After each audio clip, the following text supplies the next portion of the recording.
നൂറനാട് പടനിലം പരബ്രഹ്മ ക്ഷേത്രത്തിലും പരിസര പ്രദേശങ്ങളിലും ഭൂഗർഭ കേബിൾ സ്ഥാപിക്കൽ പൂർത്തിയായി. ഇതിന്റെ ഉദ്ഘാടനം എസ് അരുൺകുമാർ MLA നിർവഹിച്ചു.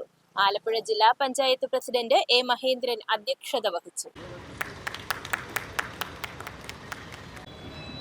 ഏറ്റവും അഭിമാനകരമായ ഒരു നിമിഷമാണ് കടന്നുപോയിക്കൊണ്ടിരിക്കുന്നത്. MLA ആയി ചുമതലയേറ്റതിന് ശേഷം ആദ്യ ശിവരാത്രി മഹോത്സവത്തിൻ്റെ ഭാഗമായി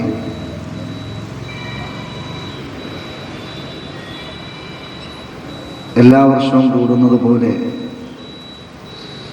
ഇതിൻ്റെ തയ്യാറെടുപ്പുകളുടെ ഭാഗമായിട്ടുള്ള യോഗം വിളിക്കുമ്പം ഈ വിഷയമാണ് മുന്നോട്ട് വെച്ചത്. ആ വർഷത്തെ ബജറ്റിൽ അല്ലെങ്കിൽ MLA ഫണ്ട് ഉപയോഗപ്പെടുത്തി വൈദ്യുതി മുടക്കം ഇല്ലാതാക്കുന്നതിനാവശ്യമായ പദ്ധതി ആവിഷ്കരിക്കാമെന്ന് ആ യോഗത്തിൽ തന്നെ പറയുകയുണ്ടായി. 2022-23 സംസ്ഥാന ബജറ്റിൽ ഓരോ ബജറ്റ് വരുമ്പോഴും MLA മാർക്ക് ആ മണ്ഡലവുമായി ബന്ധപ്പെട്ട് ആ മണ്ഡലത്തിലെ പരിഹരിക്കേണ്ട വിഷയങ്ങളെ സംബന്ധിച്ച് ബജറ്റ് നിർദ്ദേശം കൊടുക്കാൻ കഴിയുന്ന അങ്ങനെ 2022-23 ആദ്യ ബജറ്റിൽ പടനിലവും ചുനക്കരയും രണ്ട് ക്ഷേത്രങ്ങളിലെ വൈദ്യുതി മുടക്കം സംബന്ധിച്ച് ആ പ്രശ്നം പരിഹരിക്കുന്നതിന് വേണ്ടി 2 കോടി രൂപയാണ് ബജറ്റിലേക്ക് നിർദ്ദേശിച്ചത്. ആ വർഷം 10 കോടി രൂപ നമ്മുടെ മണ്ഡലത്തിലെ വികസന പ്രവർത്തനങ്ങൾക്ക് വേണ്ടി ബജറ്റിൽ നിന്ന് അനുവദിക്കുകയുണ്ടായി. അതിൽ 2 കോടി ഈ 2 ക്ഷേത്രങ്ങളിലെ വൈദ്യുതി മുടക്കം പരിഹരിക്കുന്നതിന് വേണ്ടിയിട്ടായിരുന്നു. സാധാരണ ഇത്തരമൊരു പദ്ധതി ഡെപ്യൂട്ടി ചീഫ് എഞ്ചിനീയർ തന്നെ പറഞ്ഞു, സംസ്ഥാന ബജറ്റിൽ അങ്ങനെ ഒരു പദ്ധതി പലപ്പോഴും വരാറില്ല. അങ്ങനെ പ്രത്യേകമായ ക്ഷേത്രവുമായി ബന്ധപ്പെട്ട് നിൽക്കുന്നതും എല്ലാവരുമായിട്ട് പണ്ട് മുതലേയുള്ള ആത്മബന്ധം, ഏറ്റവും പ്രധാനപ്പെട്ട ഒരു ഉത്സവം, നമ്മുടെ മണ്ഡലത്തിലെ 10,000-കണക്കിന് ആളുകൾ വരുന്ന ഒരു കേന്ദ്രം, അവിടെ മണിക്കൂറുകളോളം ചിലപ്പോൾ ഒരു ദിവസത്തോളം വൈദ്യുതി മുടങ്ങുന്നതിനെ കുറിച്ചെല്ലാം നന്നായി അറിഞ്ഞിരുന്നു. ആ പ്രശ്നം പരിഹരിക്കുന്നതിന് വേണ്ടി ആ വർഷമാണ് 2 കോടി രൂപ അനുവദിക്കുന്നത്. സംസ്ഥാന ബജറ്റിൽ ഒരു പദ്ധതി അനുവദിച്ചാൽ ഇത്തിരി കാലതാമസം ഉണ്ടാകും. ആ വർക്ക് പൂർത്തീകരിച്ചു.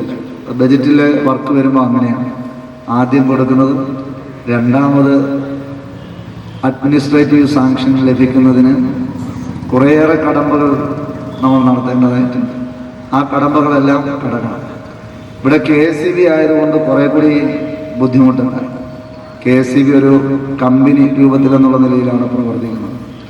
അതിൻ്റെ ഭാഗമായി KSEBക്ക് സംസ്ഥാന ഗവൺമെൻറ് ഫിനാൻസ് വകുപ്പ് പണം പവർ ഡിപ്പാർട്ട്മെൻറ്റിലേക്ക് നേരിട്ട് കൊടുത്തതിന് ശേഷം മാത്രമേ ടെൻഡർ ഉൾപ്പെടെയുള്ള നടപടിക്രമങ്ങൾ കടക്കാൻ കഴിയുള്ളൂ. മറ്റ് പദ്ധതികൾക്കൊന്നും, ഇപ്പോൾ PWDക്ക് ഒരു പദ്ധതി വെച്ചാൽ, മറ്റ് വകുപ്പുകളുമായി ബന്ധപ്പെട്ടുള്ള പദ്ധതി വെച്ചാൽ ഈ ഒരു പ്രശ്നം ഒരിക്കലും ഉണ്ടാകില്ല. അത് എസ്റ്റിമേറ്റ് തയ്യാറാക്കി നേരെ സാങ്ഷൻ കിട്ടി ടെൻഡറിലേക്ക് പോകുന്നത്. ഇത് പണം വന്നതിന് ശേഷം മാത്രമാണ് ടെൻഡർ ചെയ്യാൻ കഴിയുള്ളൂ. അതൊരു വല്ലാത്ത ബുദ്ധിമുട്ടായിരുന്നു. ആ ബുദ്ധിമുട്ട് മറികടക്കാൻ നന്നായി അധ്വാനിക്കേണ്ടി വന്നു. അതിൻ്റെ ഭാഗമായി കഴിഞ്ഞ തവണ ബാലഗോപാൽ മിനിസ്റ്റർ നമ്മുടെ ഉത്സവവുമായി ബന്ധപ്പെട്ട് ഇവിടെ വരുമ്പോൾ മിനിസ്റ്ററിനോട് ഈ കാര്യം സൂചിപ്പിച്ചു. മിനിസ്റ്റർ അന്ന് ഈ വേദിയിൽ വെച്ച് തന്നെ ഈ പ്രശ്നം എത്രയും പെട്ടെന്ന് പരിഹരിക്കും എന്ന് ഉറപ്പ് നൽകി. അടുത്ത ദിവസം തന്നെ മിനിസ്റ്ററുമായി ബന്ധപ്പെട്ട് ഈ കാര്യങ്ങൾ സൂചിപ്പിച്ചു. ഏറ്റവും വേഗത്തിൽ അതിനുശേഷം കാര്യങ്ങൾ നീങ്ങുകയാണ് ഉണ്ടായത്. പലപ്പോഴും നമ്മുടെ ഈ മുന്നൊരുക്ക യോഗത്തിലേക്ക് വരുമ്പോൾ ഓരോ കരക്കാരും ചോദിച്ചത് എന്തായി എന്തായി എന്തായി എന്ന് പലവട്ടം ചോദിക്കാറുണ്ട്. അതോ വെറുതെ പറഞ്ഞതാണോ എന്നൊക്കെയുള്ള നിലയിൽ ചോദിക്കാറുണ്ട്.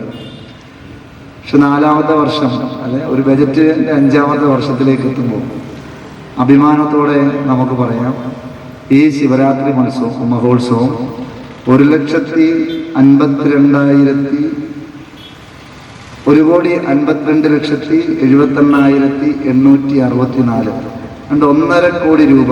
ഇതിനകത്ത് 1,34,00,000 രൂപ സംസ്ഥാന ഗവൺമെന്റിന്റെ ഫണ്ടും അതോടൊപ്പം KSV പ്രത്യേകമായി 18 ലക്ഷം രൂപ കൂടി അനുവദിച്ച് 1,52,78,864 രൂപയുടെ പ്രവർത്തനം ഈ ശിവരാത്രി മഹോത്സവത്തിന് മുമ്പ് പൂർത്തീകരിച്ചതായി ഈ അവസരത്തിൽ അറിയിക്കുകയാണ്.